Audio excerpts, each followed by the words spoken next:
Hi everyone, welcome back to another video. If you're new here, my name is Yasmin, and in today's topic, we're going to be talking about co-creating a new Earth. This is part of the Q1 curriculum around the element of fire as part of School of the Ascending. I'll leave links below to their Instagram page and the online website where you can access the course Door to Value, Elevate, Evolve, Empower on schooloftheascending.thinkific.com. You know, with the Earth element coming up in Q2, I think it's important to end Q1 with 2 more videos around sort of how we can talk about this energy for the rest of the year, and then also a recap on all the things we've talked about in previous videos, some of the tools that will help you moving forward. What we're seeing with the planetary alignments and with the astrological alignments for 2025 and currently as we are in Aries season is around a lot of endings and transformations, shifts within systems. A lot of what was once kind of settled in the ground, set in stone, if you will, around healthcare, wellness, around government, around politics, around family, I'm hearing the nuclear family environment, around traditions, is going to shift for literally every single country. Now, there are some nations and some collectives around the world that are kind of tapped into different timelines. So you know, a lot of these astrological changes might not affect their government particularly. I'm kind of seeing a lot of smaller nation states, smaller countries that will not directly be affected as extremely, if you will, as some of the other countries like the United States of America, Great Britain, much of Europe. France is what I'm hearing, something about Ireland as well, and Scotland, so UK, okay. So a lot of Russia, China, okay. A lot of changes are going to be happening, and we've already seen this already. It's not unknown information. If you turn on the TV, if you go online, you're seeing maybe a bunch of different headlines and topics. Maybe you're not, but around some of the stuff that's already happening. What we really need to understand is the big picture message that 2025 and the rest of this year is going to be about co-creating a new Earth. It's really going to be about a lot of systems changing, maybe not as publicly documented. Maybe it will kind of be a system that changes under the radar. I'm hearing they've been flying under the radar, but that's not going to happen anymore. So changes will be made, it will be made known, but whether that's going to be reported accurately, we don't know. What we have to know is just the big picture that positive change is happening on Earth. This is written for humanity, and it's going to look different because there's so many different POVs happening already, right? Think about 8 billion people on the planet, 8 billion different POVs. You know, if I, for example, take this candle and I face it to you this way, all you're seeing is the white kind of side, right? But as I start to turn it, we start to see different perspectives. There's a little mark there of ash. And the more that you kind of switch the way it's shown, you're seeing different perspectives. We can see that says something, we know it says blessings are everywhere, but we're only seeing half the picture. If you're at the gym, if you're on a treadmill or some type of machine, elliptical, if you're moving from one treadmill to another, the POV of what you see around you changes. So this is how we have to think about people, humanity.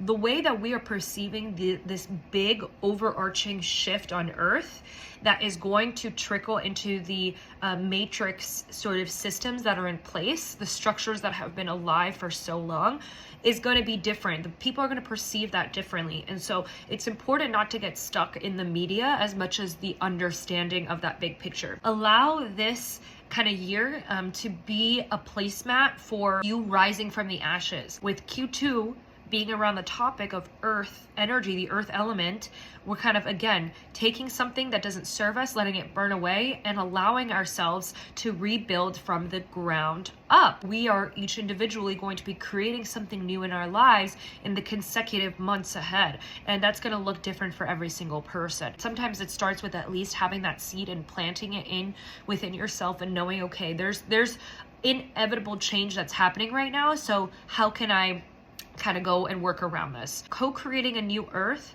is about you as an individual focusing on your journey as within, so without. Whatever is happening on the outside in the world is going to naturally trickle into your individual life. And of course, whatever your astrology placements are kind of play into that, the houses, your lessons, how far you are in your journey, etc.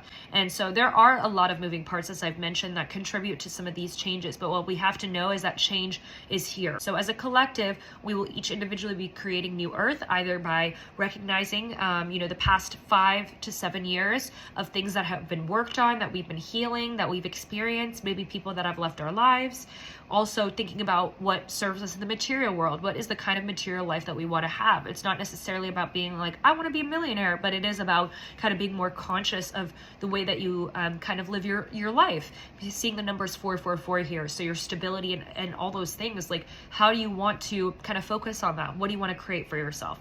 Are you someone that wants to be independent, or are you someone that, has that independence but also shares that with someone else? The people that I'm tapping into here are the people that are kind of aligned with these changes and this timeline shift.